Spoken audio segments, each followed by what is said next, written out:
নির্বাচন নামে একটা প্রহসন হয়েছে, হয়তো এক ব্যক্তি যে আর এক ব্যক্তি এসেছে, পরিবর্তন তো কিছু হয়নি, চরিত্র তো একই।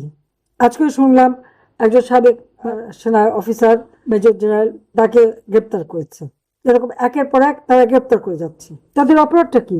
কাজে আমাদের স্পষ্ট দাবি যে আমাদের সমস্ত বন্দীদের মুক্তি দিতে হবে, সকল মিথ্যা মামলা প্রত্যাহার করতে হবে, এবং আওয়ামী লীগের উপরে বেআইনি নিষেধাজ্ঞা, হাইকোর্টের রায় উপেক্ষা করে এই নিষেধাজ্ঞা কখনো থাকতে পারে না। আওয়ামী লীগকে আওয়ামী লীগের মতো কাজ করতে সুযোগ দিতে হবে। আওয়ামী লীগকে ব্যান করে, আওয়ামী লীগকে ব্যান করার কোনো অধিকার কি ইউনূস সরকারও ছিল না, আর এই তারেক রহমানেরও নাই। কেন? আওয়ামী লীগকে ব্যান চেয়ে হাইকোর্টে একটা রিট করা হয়, সেই রিটটা দেখে কি কি কারণ দেখে হাইকোর্ট বলে দেয় যে এই ব্যাপারে কোনো দলকে নিষিদ্ধ করা যাবে না। হাইকোর্টে এক বলতে গেলে এটা কিন্তু আমাদের এক ধরনের মানে বিচারই করা হলো। তো যখন হাইকোর্ট একটা রায় দিয়ে দিল, বলে দিল, এবং এই রিট গ্রহণ করলো না যে আওয়ামী লীগকে ব্যান করা যাবে না, তাহলে আপনারা একবার চিন্তা করে দেখেন যে ওই ফ্যাসিস্ট ইউনূস ক্ষমতা লোভী, দুর্নীতিবাজ, খুনি হাজার হাজার আওয়ামী লীগের নেতা কর্মীকে হত্যা করেছে, নাহলে আমাদের 10,000 নেতা কর্মী গুম খুনের শিকার, অনেকের তো কোনো ঠিকানাই পাওয়া যাচ্ছে না, পুড়িয়ে পুড়িয়ে যে হত্যা করেছে তাদের কোনো নাম ঠিকানা নাই। এমনকি 32 নম্বর যখন আগুন দিয়েছে এবং পুড়েছে 32 নম্বর, সেখানে তিনটা লাশ 32 নম্বর রাস্তার উপর পড়েছিল, তাদের কোনো পরিচয় পাওয়া যায়নি। ওই লাইন দিয়ে কতগুলি সবই তারা আগুন দিয়ে পুড়িয়েছে এবং ভেঙেছে। সেই ইউনুসি মানে কিভাবে চক্রান্তটা করে গেছে সেটাই একবার আপনারা চিন্তা করে দেখেন। তার এই ক্ষমতার লোভের আগুনে দেশটা শেষ। দীর্ঘদিন তার ক্ষমতা আসার লোভ ছিল, সেটাকে কার্যকর করতে যেয়ে আজকে একটা দেশকে ধ্বংসের দিকে নিয়ে গেছে। এবং এই ইউনূস যেটা করে গেছে, এখন নির্বাচন নামে একটা প্রহসন, যে নির্বাচন আপনারা দেখেছেন, ভোটার কত? একটা সার্ভে হয়েছিল, তাদের দেখালো আওয়ামী লীগ 53% ভোটারদের সমর্থন, বিএনপির 24% আর জামাতের 11%। এই ইলেকশনে কিন্তু আপনারা খেয়াল করবেন 20 থেকে 22%-এর বেশি ভোট কিন্তু পড়ে নাই। তারপর বিএনপির অনেক নেতারা আওয়ামী লীগের অনেক নেতাদের সাথে যোগাযোগ করেছে, সমর্থন চেয়েছে, জামাত যেন না আসতে পারে সেই সমর্থন চেয়েছে, এবং জামাতকে ঠেকাতে এই সমর্থনটা দেওয়া হয়েছে অনেক জায়গায়। কিন্তু একটা জিনিস খুব রহস্যজনক, আমি খুব চেষ্টা করছিলাম যে প্রত্যেকটা ভোট কেন্দ্রের ভোটের তালিকা পাওয়া যায় কিনা, সেটা কিন্তু নাই। কারণ ব্যাপকভাবে যে ভোট চুরি করেছে সেটা প্রকাশ হয়ে যাবে, বোধহয় ওগুলো এখন ঠিকঠাক করার চেষ্টা করছে। যাক, আমি এইটুকুই বলবো যে আজকে আওয়ামী লীগ ব্যান্ড একটা অবৈধভাবে ক্ষমতা দখলকারী, সে কি করে একটা জনগণের নির্বাচিত সরকারকে উৎখাত করা এবং ক্ষমতা বসা, এবং সেই রাজনৈতিক দল, যে রাজনৈতিক দল 1949 সালে প্রতিষ্ঠিত, যে রাজনৈতিক দল বাংলাদেশের স্বাধীনতা এনে দিয়েছে, সেই রাজনৈতিক দলকে কিভাবে তারা ব্যান করে, নিষিদ্ধ করে, এটা করবার অধিকার তাদের নেই। অবৈধ সরকারের ওই অবৈধ কথা মানার কোনো দরকারই নেই। আমরা যেভাবে আমাদের নেতা কর্মীদের উপর অকথ্য অত্যাচার, ঘর বাড়ি সব তার মেটিকুলাস ডিজাইনের মাধ্যমে সবকিছু ধ্বংস করে দিয়েছে, অর্থ যেমন জীবনে হত্যা করেছে, তেমনি আবার অর্থনৈতিক ভাবেও সম্পূর্ণভাবে আমাদের দেশের আওয়ামী লীগের নেতা কর্মীদের একেবারে পঙ্গু করে দিয়েছে। কাজে আমাদের, এমনকি যারা প্রধান নির্বাচন কমিশনার, আমাদের প্রধান বিচারপতি থেকে শুরু সবাইকে অপমান করা, সামরিক অসামরিক অফিসার, পুলিশ অফিসার, তাদেরকে গ্রেপ্তার, হাত করা পড়ানো, আওয়ামী লীগের নেতা কর্মী, মুক্তিযোদ্ধা, তাদেরকে হাত করা পড়ানো, এটা কোন ধরনের বিচার? তারা কিভাবে কি দিনটা কি এভাবেই যাবে সারা জীবন? এভাবে তো যাবে না, একদিন সময় আসবে, আমি এটা আমার বিশ্বাস আছে, নইলে বেঁচে থাকতাম না। হয়তো আল্লাহর ইচ্ছাই ছিল আমাকে বাঁচাবে, সেই জন্য। তো একদিন যখন আছি বেঁচে, নিশ্চয়ই এর প্রতিকার আমরা করতে পারবো। এখন আমাদের কথা একদম স্পষ্ট, যত মিথ্যা মামলা দেওয়া হয়েছে, এই আইসিটি সহ যত মিথ্যা মামলা, সমস্ত মিথ্যা মামলা প্রত্যাহার করতে হবে। আমাদের যারা বন্দী, সমস্ত রাজনৈতিক বন্দীদের মুক্তি দিতে হবে। আজকে 1.5 বছর তাদের গ্রেপ্তার করে রেখেছে, বয়স্ক মানুষগুলি হাত করা পড়ায়, তাদের উপরে অত্যাচার করে, তাদের উপরে কোর্টের ভিতরে মারপিট করে। কি অসভ্যতা, একটা চরম।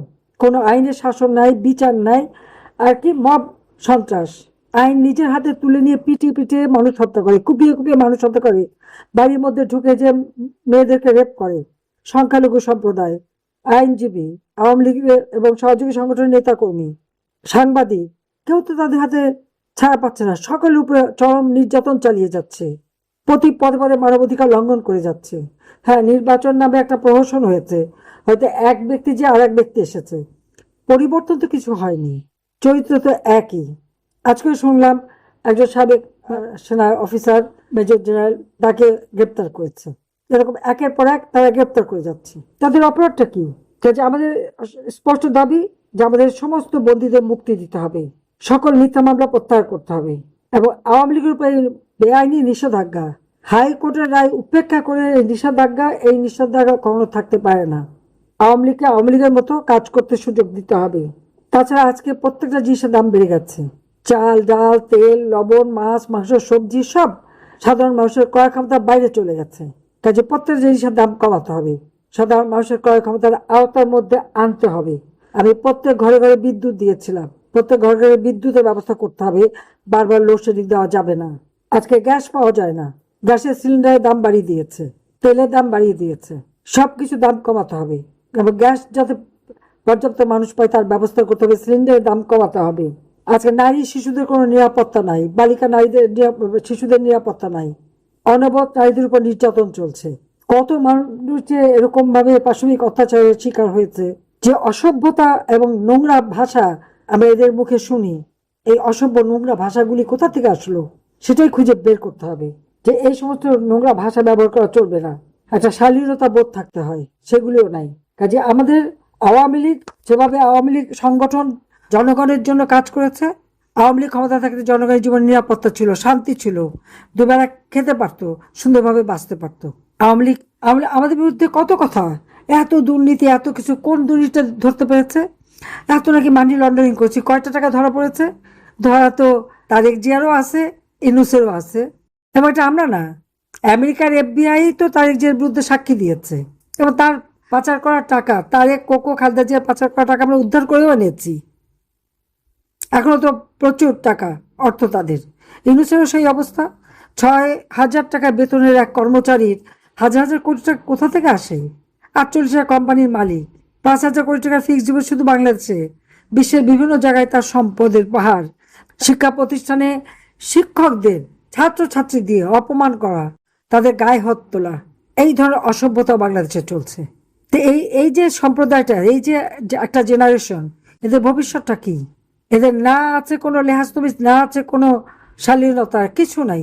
এদেরকে কি হিসেবে তৈরি করছে? এরা বাংলাদেশের ভবিষ্যৎ কি করবে? আর ওই যে এনসিপির কতগুলি, আরে একসময় তো তারা ছাত্রলীগের ছিলি, ছাত্রলীগে ঢুকছিলি, ছাত্রলীগে ঢুকে আবার যত অপকর্ম সবগুলি তো তোরাই করেছিস, করে এখন তারা সাধু সেজে গেছে। ছাত্রলীগকে ব্যান্ড, ছাত্রলীগ এটা করে, ছাত্রলীগ ওটা করেছে, ছাত্রলীগ এটা করেছে, তারাই তো করেছে, তো প্রমাণই আছে, ছবি আছে। সেই মেয়েদের মিছিলে হামলা করা, সে এখন বিরাট নেতা জামাতের।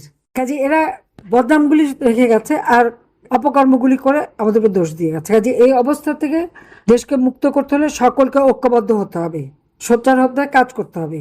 আজকে এভাবে অত্যাচার নির্যাতন সহ্য করা যাবে না। কাজে সবাইকে আমি ঐক্যবদ্ধ হতে আহ্বান জানাচ্ছি। কাজে আজকে সত্যটাকে তুলে ধরতে হবে। আর এই যে আন্তর্জাতিক চক্রান্ত, আমাদের দেশ বিক্রি, আজকে যদি এখানে আমেরিকান ঘাঁটি থাকতো, তো ওখানে তো ড্রোন এসে পড়তো, ওখানে তো হামলা এসে পড়তো, মিসাইল এসে পড়তো, তখন কি হতো? সেটাকে মানুষ চিন্তা করে? একটা দেশ চালাতে গেলে তার ভবিষ্যৎ নিয়েও ভাবতে হয়। আমরা ভবিষ্যৎ নিয়েও ভাবি, আমরা আশু করণীয়, মধ্যমেয়াদী, দীর্ঘমেয়াদী আমরা কাজ করি। যার জন্য আজকে বাংলাদেশে আমরা উন্নয়নশীল দেশে করতে পেরেছিলাম। আজকে যখন আমরা উন্নয়নশীল দেশ হিসেবে উৎসব করব, আজকে আর উন্নয়নশীল দেশ নাই, শেষ, ধ্বংস। 15টা বছর তিল তিল করে যে দেশটাকে উন্নতি করলাম, 15 মাসের মধ্যে সেটা সব হ্রাস করে দিল। সব লুটেরা, লোভীর দল এসে খুনি, গ্রেনেড হামলাকারী, অস্ত্র চোরাকারবারি, মানি লন্ডারিং, এসব কাজ যারা জড়িত তারা এখন ক্ষমতায়। এ দেশের ভবিষ্যৎ কি? কিন্তু বাংলাদেশটাকে বাঁচাতে হবে। লাখো শহীদের রক্তের বিনিময়ে স্বাধীনতা অর্জন করেছি। এই শহীদের সাথে যারা মুনাফিক করছে, বেইমানি করছে, তাদের শাস্তি একদিন বাংলাদেশে হবে। কিন্তু তাদের এই রক্তের মূল্য আমাদের দিতে হবে। জাতির পিতা আমাদের মাঝে নেই, তার আদর্শ বাস্তবায়ন করে তার স্বপ্নের সোনার বাংলা ইনশাল্লাহ আমরা গড়ে তুলব। 2041 সালের মধ্যে ক্ষুধা, দারিদ্র্যমুক্ত, উন্নত, সমৃদ্ধ, স্মার্ট বাংলাদেশ আমরা গড়ে তুলব। এটাই আজকে আমাদের প্রতিজ্ঞা। জাতির পিতা বঙ্গবন্ধু শেখ মুজিবের প্রতি শ্রদ্ধা জানিয়ে আমি আমার বক্তব্য শেষ করছি। সবাইকে ধন্যবাদ। জয় বাংলা, জয় বঙ্গবন্ধু, বাংলাদেশ।